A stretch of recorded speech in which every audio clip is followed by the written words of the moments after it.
నమస్తే అక్క. నమస్తే నాన్న. సో ఇప్పుడు మున్సిపల్ ఎలక్షన్స్ అయితే రాబోతున్నాయి. మరి మున్సిపల్ ఎలక్షన్స్ లో బీఆర్ఎస్ పదం ఎంత వరకు ముందుకెళ్తది, ఆ పార్టీ ఎంత వరకు ముందులో విజయం సాధిస్తుంది అంటారు? సర్పంచ్ లేదైతే చూసుకున్నారు మీరు. మేం లేవు, ఇప్పుడు మేము లేవు. అపోజిషన్లు ఉన్నా కానీ 4000 చిలుకు మాకు వచ్చినాయి కాబట్టి బీఆర్ఎస్ మున్సిపల్ దాంట్లో ఉన్నాము. కానీ ఇప్పుడు ఇక్కడ ఉన్న మూర్ఖ ముఖ్యమంత్రి దావుస్లు ఉన్నాడు.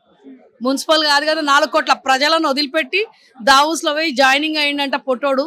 ఇంగ్లీష్ రాదని ఇంగ్లీషు మళ్ళీ ఏందో రాజకీయము 50 దాటినోడు పోయి దావుస్లో పోయి ఒక మూర్ఖుడు ఓటుకు నోటు దొంగ ఆడ పోయి తీసుకున్నాడు. ఇప్పుడు ఇక గాలికి వదిలిపెట్టేసిండు మొత్తం.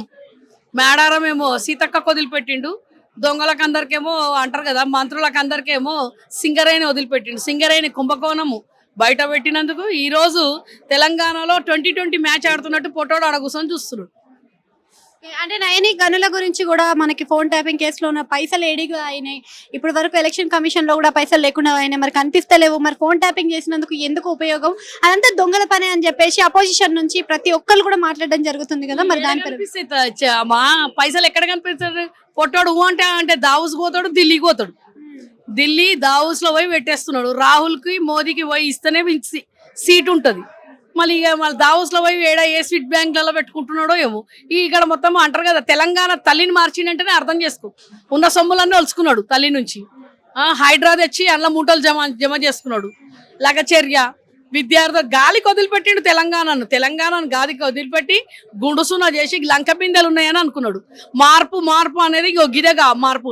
77 ఇప్పుడు 77 గణతంత్ర దినోత్సవం రోజు 2 ఏళ్లకే పొట్టోడు పోయి దావుస్లో కూర్చున్నాడు. అంటే జెండాకు మన అంటారు కదా, మన ఎట్లయితే చట్టాన్ని అజ్జేసిన రోజు ముఖ్యమంత్రి అయ్యిండు. 2వ సంవత్సరంకి వాడు జెండా ఎగరేయకుండా దావుస్లు ఉన్నాడంటే ఎంతవరకు దీన్ని న్యాయం చేస్తుండు తెలంగాణ ప్రజలకు అర్థం చేసుకో.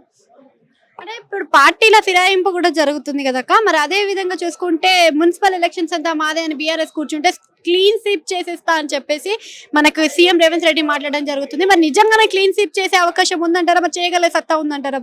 ఇప్పుడు 10 మంది నాకు ఘర్కా నాకు ఘాట్కే అయిపోయింది. అర్థమైందమ్మా? ఘర్కా నాకు ఘాట్కే అంటే వాళ్ళ ఇంటికి కాదు, నాకు ఘాటుకు కాదు, అట్లా 10 మందిది ఉన్నది. అలా కడియం శ్రీహరి పెద్ద మనిషి. ఆయన పెద్ద మందికి నేను ఏమని చెప్తున్నా అంటే, నేను బీఆర్ఎస్ లోనే ఉన్నా కానీ కాంగ్రెస్ కు ఓటేయాలంటుండు. ఎంతవరకు ఏమైనా బుద్ధి జ్ఞానం ఏమైనా ఉందో అదా నాకు పెద్ద మనిషికి? 70 ఏళ్ళు దాటినైనా నీకు ఎండ్లో ఉన్నావు, దానికి రాజీనామా చేసి చెప్పు.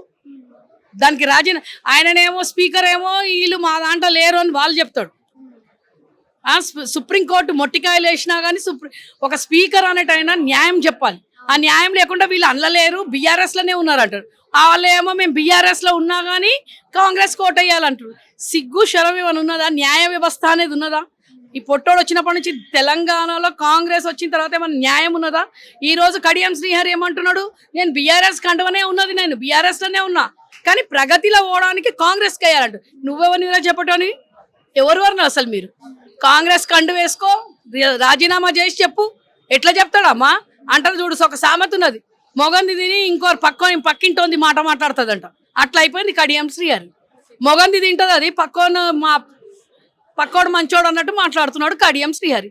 ఏమైనా సిగ్గుందా? నీ పెద్ద మనిషి అయినవు రాజకీయంలో 50 ఏళ్ళ 40 ఏళ్ళ నీ రాజకీయ జీవితంలో నువ్వు పెద్దోళ్ళు అన్నప్పుడు మంచితనంగా రాజీనామా చేసి వెళ్ళిపో. అటు కాకుండా ఇటు కాకుండా నాకు అంటారు కదా, అటు ఆడ కాదు ఇటు మొగ కాదు అన్నట్టు వాడు ముఖ్యమంత్రి ఉన్నాడు, ఆ నెంబడి వీళ్ళు ఉన్నారు. ఈ బందిపోటు దొంగలైపోయినారు మొత్తం. తెలంగాణలో ప్రజలను తెలంగాణ అంటారు కదమ్మా, బంగారు తెలంగాణను చేసి పెట్టి వీళ్ళ చేతిలో పెడితే ఈ మూర్ఖులు ఈ 2 ఏళ్లలో బొంద పెట్టుతున్నారు తెలంగాణను. ఇస్తా అన్న హామీలు ఏమి ఇయ్యరు. న్యాయం ఏం చేస్తున్నాడు కడియం శ్రీహరి? రైతు బంద్ ఇప్పించినావా? రైతు బీమా ఇప్పించినావా? కళ్యాణ లక్ష్మిలో తులం బంగారం ఇప్పించినావా? స్కూటీలు ఇప్పించినావా? ఏం చేస్తున్నావు నువ్వు? 2000 ఇస్తా అన్నది 4000 ఇచ్చినావా? ఇప్పిస్తున్నావా? నీ ప్రజలు నీ నియోజకవర్గానికి ఇప్పిస్తున్నావా? నువ్వేమైనా వీకుతున్నా అని చెప్పేసి నేను అందులో ఉన్నా ఇండ్లు ఉంటా అందులోకించి న్యాయం చేపిస్తా అంటే నువ్వెవనిరా న్యాయం చెప్పి? నీ పొట్టోడే పోయి దావుస్లో కూర్చున్నాడు. మేడారం వదిలిపెట్టి, మేడారం అమ్మ మీరు అడుగుతలేరు, నేను చెప్తాను. మేడారంకు 35,000 టికెట్ పెట్టి హెలికాప్టర్ పెడుతుండంట. 300 నుంచి 400 కోట్లు ఖర్చు పెట్టి రోడ్లు వేయకుండా, సిగ్గు లేకుండా పేద ప్రజల గిరిజన ప్రజలకు అది కోట్ల మంది గిరిజన ప్రజలు వస్తారు. వివిఐపీలకు ప్లేన్లు పెట్టుకొని ఆ ప్లేన్ తిప్పుతున్నాం మేము, హెలికాప్టర్ తిప్పుతున్నాం అంటారు. అంటే రోడ్లు ఎక్కడ వాళ్ళు సంకనాకి పిచ్చిరా రోడ్లను? సిదే సీతక్క మూటలు మోసినామే ఈ రోజు మినిస్టర్ అయినప్పుడు దానికి న్యాయం చేస్తారా చెయ్యరా? మేడారంకు ఇంతకుముందు ఎట్లుండే ఇప్పుడు ఎట్లున్నది? మేడారంలో ఎట్లా బస్సులు ఎట్లా పోతే అంటే మామూలు జనాలు అంటారు కదా, గిరిజనులు గరీబోలు పనికిరాలు వీళ్ళకు వివిఐపీలు హెలికాప్టర్లలో పోవచ్చు అని అంటారు. అంటే వరంగల్ నుంచి వివిఐపీలు పోవాలి, దర్శనాలు చేసుకోవాలి. మిగతా వాళ్ళందరూ గుంతలలో బొంతలలో పడి వాళ్ళు సచ్చినా పట్టించుకునే గవర్నమెంట్ తీసుకొని వచ్చిండ్రు ఈ రోజు రేవంత్ రెడ్డి.